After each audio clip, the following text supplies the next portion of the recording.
শালকুমারহাট সার্বজনীন চড়ক পূজা কমিটি চড়ক পূজা ও মেলা যুব সংঘ ক্লাবের মাঠে। চৈত্র সংক্রান্তি উপলক্ষে আলিপুরদুয়ার 1 নম্বর ব্লকের বিভিন্ন জায়গায় চড়ক পূজা ও মেলা আজও শেষ হয়নি। চড়ক পূজা ও মেলা শালকুমারহাট সার্বজনীন চড়ক পূজা কমিটি পূজা ও মেলা অনুষ্ঠিত হয় শুক্রবার। এবার শালকুমারহাট সার্বজনীন চড়ক পূজা মেলায় 4 জন কাটা নিয়ে চকিতে ঘুরে বেড়ায়। যে 4 জন চড়ক পুজো উপলক্ষে কাটা নিয়েছিল প্রত্যেকের বাড়ি শালকুমারহাট এলাকায়। চড়ক পুজো কমিটির মারিয়া রঞ্জিত রায় বলেন, এবারে আমরা 3 বছরে এই চড়ক পুজো ও মেলা পদার্পণ করলাম।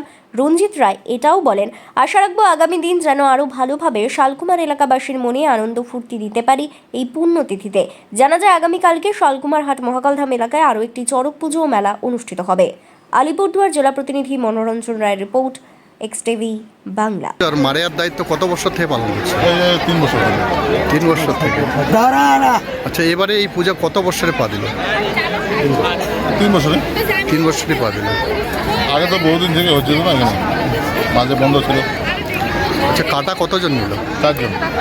প্রত্যেক বছরে কি 4 জন করে কাটা? কত বছরে 4 জন। আচ্ছা, এই মেলা ছাড়া আগামীকালকে কি থাকবে?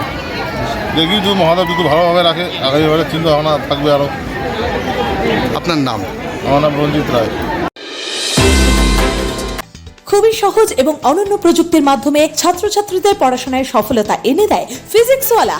ভারতের শহরের সমস্ত ছাত্রছাত্রীদের নিট এবং জেইই পরীক্ষায় বসবার প্রশিক্ষণ দেয়।